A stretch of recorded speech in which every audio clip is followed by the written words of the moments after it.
نحمده ونصلي على رسوله الكريم أما بعد فأعوذ بالله من الشيطان الرجيم بسم الله الرحمن الرحيم وعاهدنا إلى إبراهيم وإسماعيل أن طهر بيتي للطائفين والعاكفين والركع السجود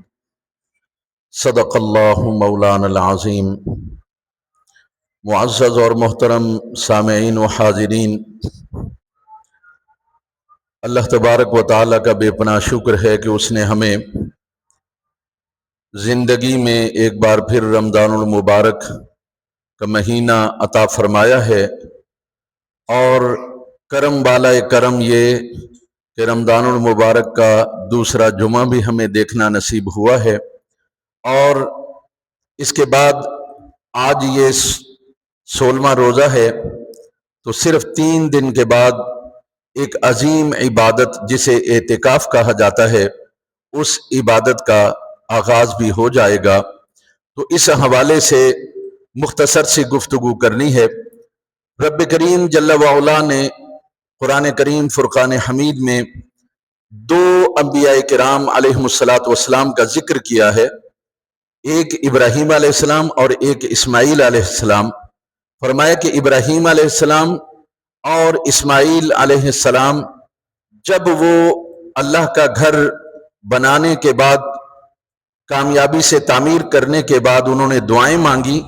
تو پھر ہم نے بھی ان سے یہ وعدہ لیا تھا، ہم نے ان سے یہ وعدہ لیا ابراہیم اور اسماعیل علیہ السلام دونوں سے۔ اب یہ سنیے گا، وَعَاهِدْنَا إِلَىٰ إِبْرَاهِيمَ وَإِسْمَاعِيلَ أَن طَهِّرَ بَيْتِيَ لِلطَّائِفِينَ، کہ میرا گھر دونوں مل کر، ان طہرا دونوں مل کر، بیتی میرے گھر کو صاف ستھرا کریں، میرے گھر کی صفائی کریں، میرے گھر کی صفائی کریں، للطائفین طواف کرنے والوں کے لیے، والعاکفین اعتکاف کرنے کے لیے، کرنے والوں کے لیے، والرکع السجود اور جو یہاں رکوع کرنے آئیں، سجدہ کرنے آئیں، ان کے لیے میرے گھر کی صفائی کیا کریں۔ اب یہاں پر اللہ تبارک و تعالی نے خصوصی طور پر جن عبادات کا ذکر کیا، اس میں اعتکاف کا ذکر بھی کیا، طواف کا ذکر کیا، اعتکاف کا ذکر کیا، اور رکوع و سجود یعنی نماز کا ذکر کیا۔ اس کا مطلب یہ ہے کہ یہ جو اعتکاف کی عبادت ہے، یہ عبادت صرف اسلام میں نہیں آئی ہے، بلکہ یہ تو آپ سے 3000 سال پہلے ابراہیم علیہ السلام کو بھی اللہ تعالیٰ نے یہ فرمایا تھا کہ معتکفین کے لیے میرے گھر کی صفائی کرو۔ تو اس کا مطلب یہ ہے کہ یہ جو اعتکاف ہے، یہ کوئی نئی عبادت نہیں ہے، یہ پرانی عبادت ہے۔ لوگ اللہ کے گھر میں آ کر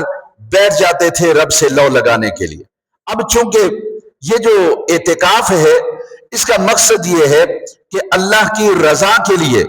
ضبط نفس اور گوشہ تنہائی میں علائق دنیا سے بچتے ہوئے صرف خدا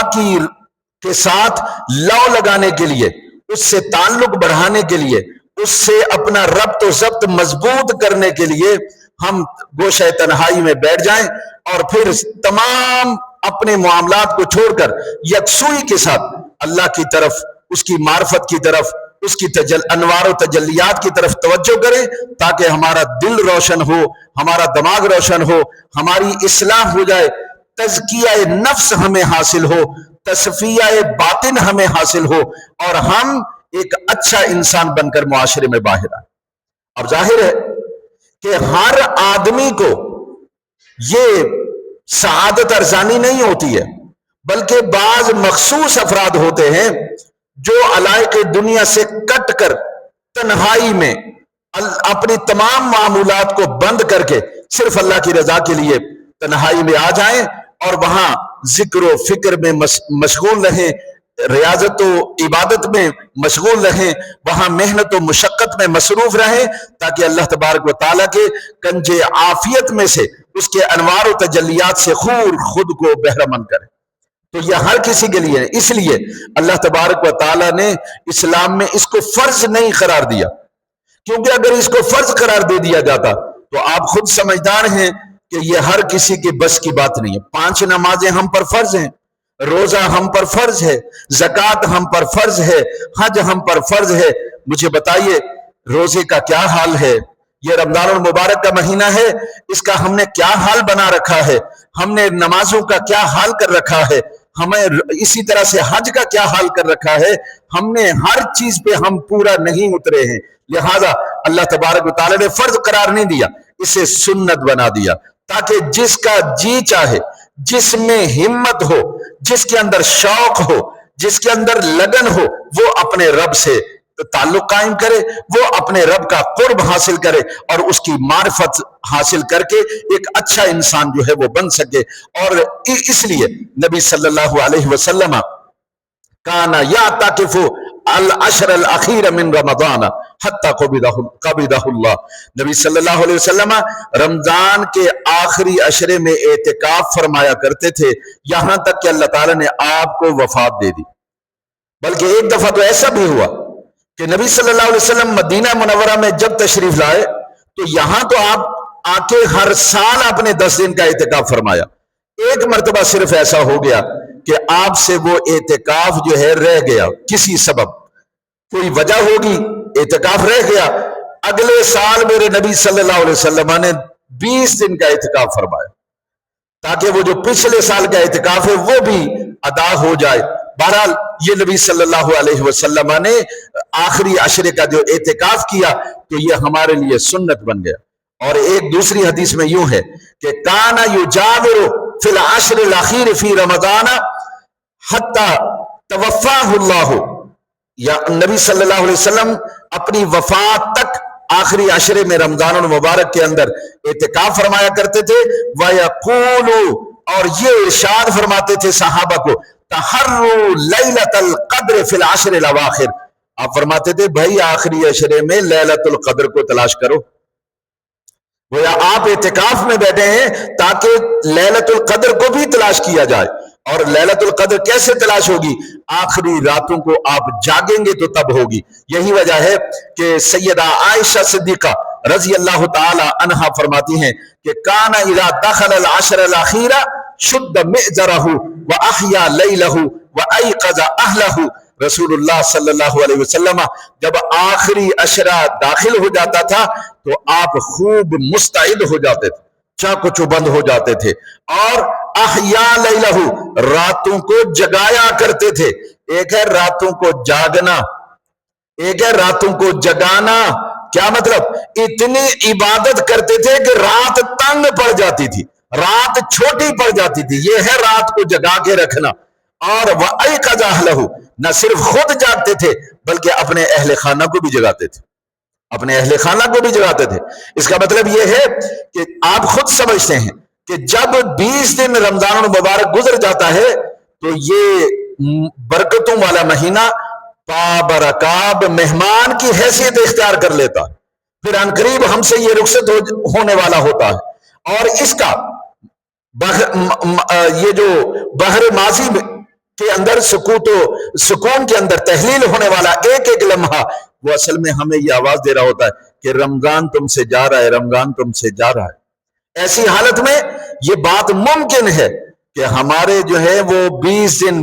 مسلسل روزے رکھ رکھ کر ہمارے حوصلے پست ہو جائیں، ہمارے وہ جذبات ٹھنڈے پڑ جائیں، ہو سکتا ہے ہم میں سستی آ جائے۔ تو نبی صلی اللہ علیہ وسلم نے آخری عشرے کے اندر یہ خاص اہتمام فرما کر اصل میں قوم کو مستعد کر دیا کہ سستی نہیں دکھانی، اب تو اصل عمل کا وقت تو اب آیا ہے، راتوں کو جاگو، لیلۃ القدر کو تلاش کرو، اعتکاف کرو، اللہ سے لو لگاؤ۔ گویا خود نبی صلی اللہ علیہ وسلم نے اپنے آپ کو مستعد کیا تاکہ امت مجھے دیکھ کر جو ہے وہ ایک نئے سرے سے، نئے جذبات کے ساتھ اور نئے شوق اور ذوق اور لگن کے ساتھ اللہ کی عبادت میں مصروف رہے، یوں مہینے کو جو ہے وہ الوداع کہے۔ ایسا نہ ہو کہ 20 دن کی عبادت مسلسل کرنے کے بعد ذرا جو ہے وہ سستی پیدا ہو جائے، کاہلی پیدا ہو جائے اور اس کا دل جو ہے وہ عبادت میں نہ لگے، نہ، بلکہ ذوق شوق پیدا کرنے کے لیے آپ نے خود بھی جو ہے کمر کو کس لیا۔ لہذا ہمیں اپنے اندر سستی نہیں آنے دینی ہے، بلکہ اگر یہ کہا جائے ماشاءاللہ 16واں روزہ ہوا لیکن اب ہی تو روزہ رکھنے کا مزہ آنے لگا ہے، اب ہی تو طبیعت جو ہے وہ مائل ہوئی ہے، اب ہی تو جو ہے وہ تسلسل قائم ہوا ہے، جسم نے روزے کو قبول کر لیا ہے، تو یہ آخری جو عشرہ جو شروع ہوگا یہ دراصل اس کام کے لیے۔ پھر یاد رکھیے نبی صلی اللہ علیہ وسلم نے روزے داروں کی بڑی تعریف فرمائی، فرمایا من اعتکف عشر الاواخر کان کحجین وعمرتین، فرمایا جس شخص نے رمضان المبارک کے آخری عشرے میں اعتکاف کیا، کان کحجین وعمرتین، وہ ایسے ہے جیسے اس نے 2 حج کیے اور 2 عمرے کیے۔ یعنی یہ ترغیب دی ہے، امت کو ترغیب دی ہے کہ آخری عشرے کے اندر اعتکاف جو کرے گا اس کا ثواب اور اجر یہ ہے اللہ کے ہاں جیسے کوئی 2 حج کر لے اور 2 عمرے کر لے۔ آپ اندازہ کیجئے ہم ایک حج کرنے کے لیے جانے کے لیے بھی وسائل ہمارے پاس نہیں ہے، عمرے پہ جانے کے لیے بہت کم لوگوں کے پاس وسائل ہیں، تو آپ اندازہ کیجئے آخری عشرے میں اعتکاف کرنے کا ثواب یہ ہے۔ بلکہ اگر میں یہ والی حدیث آپ کو سنا دوں کہ سیدنا حسن بصری رحمت اللہ تعالی علیہ نے حضرت امام حسین رضی اللہ تعالی عنہ سے یہ الفاظ نقل کیے ہیں جو شعب الایمان کا حصہ ہے۔ آپ نے فرمایا للمعتکف کل یوم حجۃ، فرمایا اعتکاف کرنے والے کے لیے ہر روز ایک حج کا ثواب۔ آپ اندازہ فرمائیے کہ نبی صلی اللہ علیہ وسلم نے کس طرح سے ترغیب دی ہے امت کو کہ آخری عشرے کا اعتکاف چھوڑنا نہیں، یہ اعتکاف اتنا بڑا اجر رکھتا ہے کہ ہر روز ایک حج کا ثواب عطا کیا جائے۔ اب آپ کو یہ تو آپ اچھی طرح جانتے ہیں کہ اعتکاف بیٹھنے والا بندہ بہت سارے کام ایسے ہوتے ہیں، نیک اعمال ایسے ہوتے ہیں جو وہ پہلے کرتا تھا اب وہ نہیں کر سکتا کیونکہ وہ اعتکاف میں بیٹھا ہوا ہے۔ کسی مریض کی عیادت کے لیے وہ جا نہیں سکتا، منع ہے، کسی جنازے میں وہ شریک ہو نہیں سکتا، منع ہے، وہ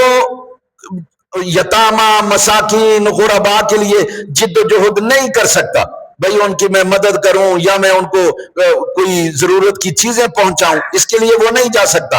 لیکن میں قربان جاؤں، رسول اللہ صلی اللہ علیہ وسلم نے معتکف کے لیے ایک ایسی بات ارشاد فرما دی، ماشاءاللہ سے وہ کام جو وہ کرتا تھا اب اگر نہیں کر پا رہا ہے تو اللہ تبارک و تعالیٰ اس کی نیکیاں اسی طرح سے جاری رکھے ہوئے ہے۔ وہ کیسے؟ نبی صلی اللہ علیہ وسلم نے فرمایا المعتکف یعکف الذنوب ویجری لہ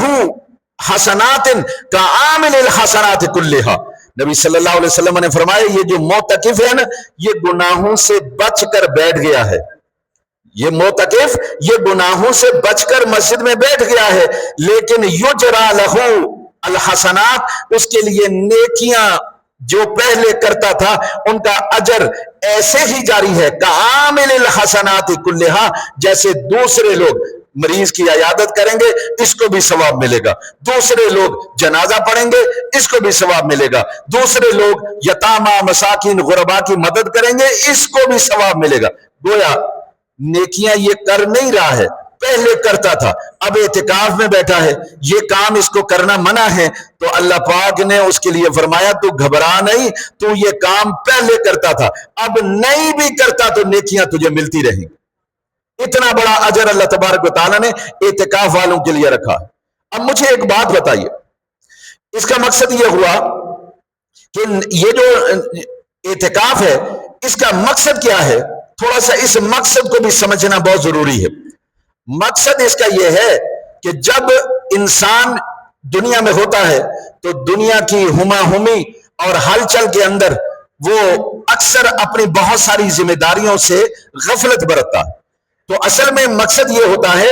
علائق دنیا سے جان بچا کر اور دنیا کے جو معاملات ہیں اس سے اپنے آپ کو بچا کر دنیا کے شر فساد فریب مکر اور ہر قسم کے ظلم و ستم سے اپنے آپ کو بچا کر گویا نفس کو باہر چھوڑ کر اپنی خواہشات کو وہاں چھوڑ کر اپنی آرزوؤں کو مسجد کے باہر چھوڑ کر اپنے تمام معاملات کو موبائل بھی اپنا مسجد سے باہر چھوڑ کر پھر مسجد میں آ جائے، اور مقصد یہ ہے یہاں اللہ کی عبادت کرے، اللہ کی ریاضت میں مصروف رہے، تلاوت کلام پاک میں مصروف رہے، نوافل میں مصروف رہے، استغفار میں مشغول رہے، اور اللہم انک عفو تحب العفو فاعف عنا یا فاعف عنی، یہ دعائیں پڑھتا رہے. تو دیکھیے اعتکاف کے لیے کوئی بھی عبادت مخصوص نہیں ہے، لیکن اس میں تلاوت کلام پاک کو بڑی اہمیت حاصل ہے. خوب تلاوت کلام پاک کرے اور قرآن سے اپنا رابطہ جوڑ لے، قرآن کو سمجھ لے، اور تاکہ وہ بعد میں اس پر عمل کر سکے. اس کے بعد پھر نوافل ہیں، نوافل پڑھو تاکہ یتقرب الی عبدی بالنوافل، نوافل کے ذریعے سے میرا بندہ میرا قرب حاصل کرتا ہے. پھر نوافل پڑھو، پھر اس کے علاوہ باقی جو نیکیاں ہیں وہ کر سکتے ہیں. لیکن جب یہاں سے جائے تو اعتکاف کا مقصد تب پورا ہوگا جب وہ یہاں سے نکلے تو نفس اس کا مسجد میں رہ جائے اور یہ مسجد سے باہر چلا جائے. جب آیا تو خواہشات کو، آرزوؤں کو اور اپنی دنیا کو مسجد سے باہر چھوڑ کے آیا. جب یہاں آئے عبادت و ریاضت، محنت و مشقت، یکسوئی اور اخلاص و للہیت کے ساتھ اللہ کو خوب راضی کرے، سجدوں سے، رکوع سے، تلاوت سے، کلام پاک سے خوب راضی کرے. جب یہاں سے جائے تو نفس کو خدا کا غلام بنا دے، یہی چھوڑ جائے اور خود اکیلا چلا جائے. یہ ہے اعتکاف کا مقصد. اگر ایسا نہیں ہے، جیسے آیا تھا یہاں سے گیا تو پھر نفس بھی ساتھ لے کے گیا، تو اس کا مطلب یہ ہے کہ اعتکاف کا مقصد پورا نہیں ہوا. اعتکاف کا مقصد تبھی پورا ہوگا کہ جب وہ کیا کرے، جب وہ اپنے نفس کو یہاں چھوڑ جائے، اکیلا مسجد سے چلا جائے اور کہے کہ اللہ میں نے تجھ سے لو لگا لی ہے، اب ہر وقت ہر دم میرے دل میں اندر باہر ہر طرف بس تو ہی تو ہے اللہ، تجھ سے میرا تعلق ہے، رابطہ ہے، نفس سے میرا کوئی تعلق اور رابطہ نہیں. اور ایک اور بات، یہ جو ظاہر ہے جو بھی بندہ مسجد میں آئے گا اعتکاف کرنا چاہتا ہے تو طبیعتیں الگ الگ ہیں، مزاج الگ الگ ہیں، ماحول الگ الگ ہے، آدمی کی تربیت الگ الگ ہے. لہذا ہر آدمی اپنی اپنی نیت کرے گا، اپنی اپنی نیت کر کے مسجد میں آئے گا. آپ ہر کسی سے پوچھ لیجئے، وہ بتائے گا میری یہ نیت ہے، وہ بتائے گا میری یہ نیت ہے، وہ بتائے گا میری یہ نیت ہے. ہاں کسی سے اگر نیت پوچھی اور اس نے یہ بتایا کہ جی میں اس لیے کہ یہ جو دنیا ہے نا بڑی شر اور فساد کا گھر ہے، یہاں بڑا شر ہے، یہاں بڑا فساد ہے اور ہر وقت ظلم و ستم ہو رہا ہے، لہذا میں چند دنوں کے لیے مسجد میں اعتکاف کرنا چاہتا ہوں تاکہ دنیا کے شر سے میں محفوظ رہوں. یہ نیت ہو سکتی ہے، لیکن ایک بات یاد رکھیے، نیت تو بڑی اچھی ہے یہ، لیکن اس کے اندر ایک خرابی ہے، اور وہ خرابی یہ ہے کہ بھائی اس بندے نے دنیا کو شر اور فساد کا گھر سمجھا ہے، گویا دوسروں کو شر اور فساد کا سبب سمجھا ہے، اپنے آپ کو اس نے ذرا عمدہ اور اعلیٰ سمجھا ہے کہ میں شر سے بچنا چاہتا ہوں. تو پھر نیت کیا کرے بھائی؟ نیت یہ کرنی چاہیے کہ لوگوں میں اس لیے اعتکاف کر رہا ہوں کہ میرا نفس یہ مسلسل مجھے برائی کی طرف اکسا رہا ہے.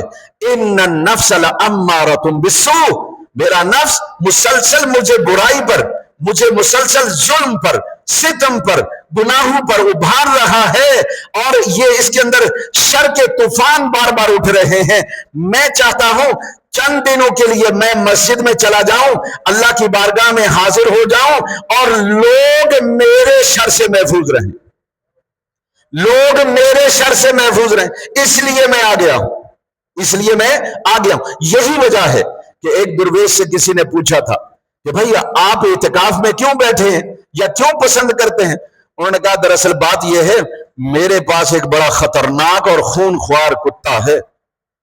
میں چاہتا ہوں کہ میں چند دنوں کے لیے اعتکاف بیٹھ جاؤں تاکہ لوگ اس سے بچیں. تو لوگوں نے کہا وہ کتا کیا ہے؟ فرمایا وہ میرا نفس ہے، وہ میرا نفس ہے.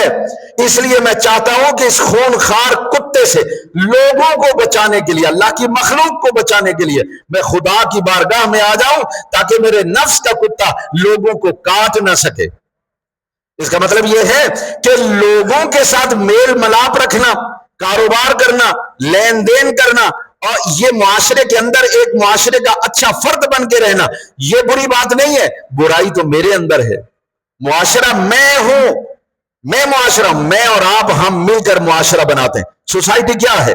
کوئی اکیلا آدمی سوسائٹی نہیں ہوتی ہے. سوسائٹی یہ ہے، یہ سب میں اور آپ ہم مل کر معاشرہ بناتے ہیں. تو ہم میں سے ہر ایک کو یہ سوچنا ہے کہ برائی مجھ میں ہے، اس میں نہیں ہے. اور اگر آپ نے یوں کہا کہ برائی ان میں ہے مجھ میں نہیں، تو آپ شر پھیلا رہے ہیں، فساد پھیلا رہے ہیں، حسد اور اس طرح سے دیگر جو بیماریاں ہیں روحانی وہ ہمیں لپیٹ میں لے لیں۔ لہذا اللہ اکبر، یا رسول اللہ، زندہ باد زندہ باد۔ اب کیا ہے، یہ نیت ہماری یہ ہونی چاہیے کہ ہمارا نفس یہ شر اور فساد کی آماجگاہ ہے، لہذا نفس کے شر سے اور اس کتے سے بچانے کے لیے میں اعتکاف میں آ گیا ہوں۔ یہ نیت ہوگی انشاءاللہ، پھر وہ مقصد بھی پورا ہو جائے گا کہ ہم جب جائیں گے تو ہمارا نفس مسجد میں رہے، ہم اکیلے گھر چلے جائیں، تو آپ جیسا پھر کوئی اچھا انسان اور ہوگا نہیں، کیونکہ اب آپ کا تعلق خدا سے جڑ چکا، خدا سے لگ چکا۔ اب یہ جو آخری عشرے کا اعتکاف ہے یہ سنت موقدہ ہے۔ دیکھیے، ایک اعتکاف ہوتا ہے واجب، وہ واجب اعتکاف یہ ہے کہ اگر کسی نے منت مانی کہ اے اللہ میرے بیٹے کو اچھی سی جاب دے دے، حلال رزق کی نوکری دے دے، تو میں ایک دن کا اعتکاف کروں گا، تو اس کے اندر روزہ بھی رکھنا ضروری ہے، اور ایک دن کا اعتکاف یا ایک دن کا مطلب کیا ہوگا کہ آپ روزہ رکھیں گے سحری کے وقت، تو تبھی سے آپ بیٹھ جائیں گے، یعنی ایک دن شام کو بیٹھنا، کب ہے؟ شام کو بیٹھنا ہے غروب آفتاب سے پہلے، اور رات بھی گزاریں گے، دن بھی سارا گزاریں گے، جب سورج غروب ہوگا تو چلے جائیں گے، یہ ایک دن ہوگا، یعنی ایک دن ایک رات یہ ہوتا ہے ایک دن، تو اس میں روزہ رکھنا بھی واجب شرط ہے، اور اس کے بغیر اعتکاف نہیں ہوتا۔ سنت مؤکدہ یہ رسول اللہ صلی اللہ علیہ وسلم نے آخری عشرے میں اعتکاف فرمایا ہے، اس میں بھی روزہ شرط ہے، اگر کسی نے بغیر روزے کے اعتکاف کیا ہے تو وہ اعتکاف سنت والا نہیں ہوگا، لہذا اس کا بھی یہ خیال رکھیں کہ آخری عشرے کے اندر اعتکاف تو کرنا ہے، روزہ اس کے لیے شرط ہے۔ ہاں یہ ہے کہ بھائی ایک بندہ بھی اگر محلے میں سے اعتکاف کر لیتا ہے تو یہ سنت مؤکدہ کفایہ ہے، لہذا سارے محلے والے اس سے بچ جائیں گے، بعض پرس سے بچ جائیں گے اور گناہگار نہیں ہو۔ لیکن اگر کوئی بھی شخص مسجد میں اعتکاف نہ کیا، پورا محلہ سے اللہ تبارک و تعالیٰ بعض پرس کرے گا۔ اللہ سے دعا ہے کہ رب العالمین ہمیں، ہمارے دوستوں کو، بزرگوں کو اعتکاف کرنے کی توفیق عطا فرمائے۔ جن احباب نے سنتیں ادا فرما دی وہ سنتیں ادا فرمائے۔